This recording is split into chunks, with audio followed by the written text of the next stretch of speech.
kusita sita, umekuwa na machanganyo mingi, umekuwa kwa Mungu upo na kwa shetani yupo, umekuwa umeenda katika hali ya mazoea. Sio wakati wa kuenda katika mazoea. Iogope dhambi. Leo tuogopi dhambi. Ni wazinifu lakini kanisani ni waimbaji. Ni waongo lakini kanisani ni wa kwanza. Ni wachawi lakini kanisani ni wa kwanza. Haitakusaidia chochote kile. Wengi tunaingia kanisani ili kwamba tuone tupo kanisani, kwamba tupo ili kwamba tukifa au tukipata na maafa tupate huduma ya kichungaji. Sio mpango wa Mungu. Usiende kanisani kwa sababu kwamba uonekanike pale, lakini tamani kuonekanika mbele za Bwana. Unavyoonekanika mbele za Bwana ndipo baraka zitakufuata. Tafute uso wa Mungu. Ni nyakati za kutafuta uso wa Mungu. Ni nyakati binafsi wewe mwenyewe binafsi umjue Mungu wako. Ni wakati binafsi wewe mwenyewe umtamani Mungu kwenye maisha yako.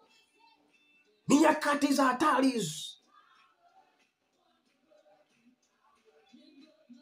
Watu waongei kweli, wakihofia sadaka zao, lakini hawaongei kwamba watu wache dhambi.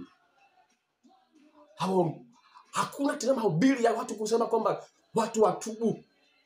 Wanaendelea kuhusu mafanikio kuliko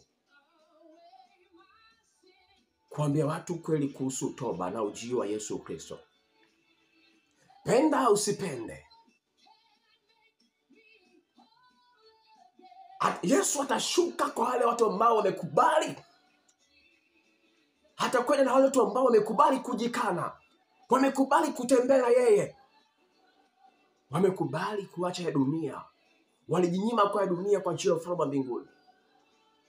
Lakini ukimpata Yesu, umepata vyote. Ndani yake kuna utajiri, ndani yake kuna afya, ndani yake kuna uzima. Kwa maana anasema tafuteni kwanza ufalme wa mbinguni na mengine yote mtazidishiwa. Leo kwanza watu wanatafuta utajiri, alafu Mungu anamwacha nyuma kwanza. Tafuta kukaa karibu na Mungu. Ni nyakati za kutafuta kukaa karibu na Mungu. Sio nyakati za kufumbia macho kanisa, kuhubiri vitu ambavyo vya kuwapa watu moyo kuliko kuambia watu ukweli. Kweli ya Kristo inawaweka watu huru. Sema ukweli kanisa. Ni nyakati za watu kukaa kwenye toba. Ni nyakati ambazo kanisa linahitaji watu watubu, wakae tayari kwa ujio wa Kristo. Ni lazima watu watubu. Ni lazima wakemee dhambi. Si wakati wa kufurahia dhambi. Si wakati wa kusema vitu ambavyo haviendani na nyakati hizi. Wana wa